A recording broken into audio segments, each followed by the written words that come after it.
So I just got some more information on the Panasonic S9, not the G9, not the S5, but the G9. It's a small, compact, full-frame camera, something that might draw some people away from the X100VI, since the X100VI is on back order until the end of time.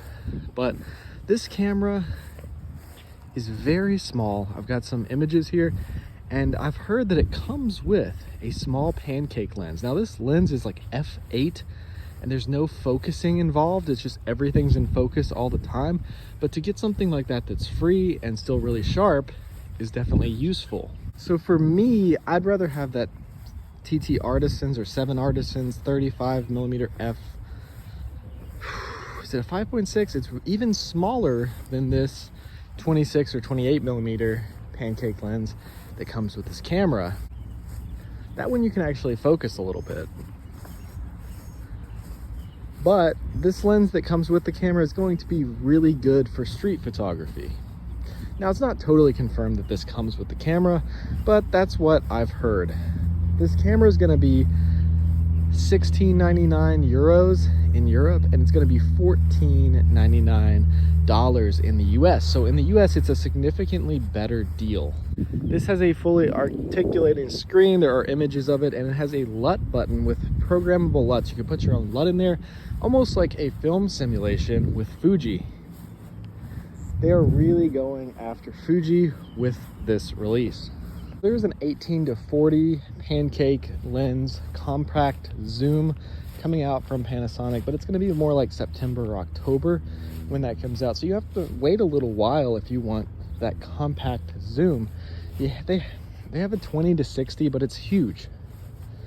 But Sigma has some great lenses, so I'm planning on picking up this camera when it comes out in 2 days and getting the 90mm f2.8 from Sigma, which is a compact portrait telephoto lens.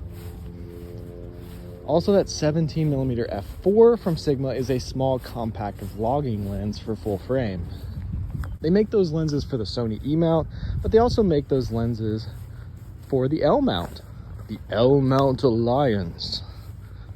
That's what you're looking at with the S9. This camera is smaller than the X100VI, smaller than the X100V. It's like a ZV E1. It's like the smallest full frame camera. It could be pocketable with certain lenses.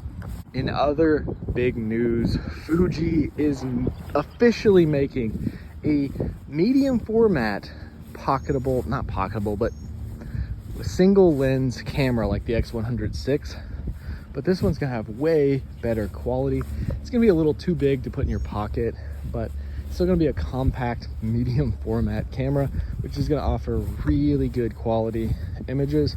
And it's probably gonna be extremely expensive, like a Q2 or something like that. So we're gonna have the sensor from the S5 II in this new S9. I'm really excited about this. I've never been this excited about a camera from Panasonic Lumix. It's going to be a really interesting camera. It will probably pull a lot of people away from Fuji, away from other systems like Sony. Their color science used to be bad, but the modern like S5 II color science is actually really good. The dynamic range is going to be phenomenal. It's also the same sensor, I think, from the A7 IV. Maybe the A7 IV sensor was the one in the S5, the original, but they've got dynamic range comparable to Sony full frame sensors. So what do you guys think? Are you going to be picking up the S9, or do you think it's just something that's kind of overhyped right now? Let me know what you think in the comment section below. I think it's going to be a really interesting camera. If I would get anything from Panasonic, I was thinking about getting an S5 just because they're so cheap. I've seen them for like $700 and something, full frame, doesn't overheat, 2 card slots. I've seen that. So I thought about buying one of those, but it just never really worked out for me that I ever decided to do that. But with the S9, it's very tempting. I will probably be purchasing this in 2 days. So look forward to seeing some actual video footage and hands-on reviews on this camera, because I'm definitely going to be buying it at least for a while. So I'm interested in having a full frame camera that you can program LUTs or like your own film simulations for photos and video. And I think that's going to make this camera really popular. Also, it's going to be just a great vlogging camera with good autofocus. The older I get, the more important having a compact camera becomes. Also, when I'm traveling or skateboarding, I do a lot of skateboarding videos on the channel Michael Relevant, if you want to see me skate. So I hope you guys enjoyed this video. If you like this kind of content, scroll through my channel, check out my other videos. I've got reviews on so many different cameras and lenses, and hit the subscribe button because I got a lot more videos to come. Thanks for watching.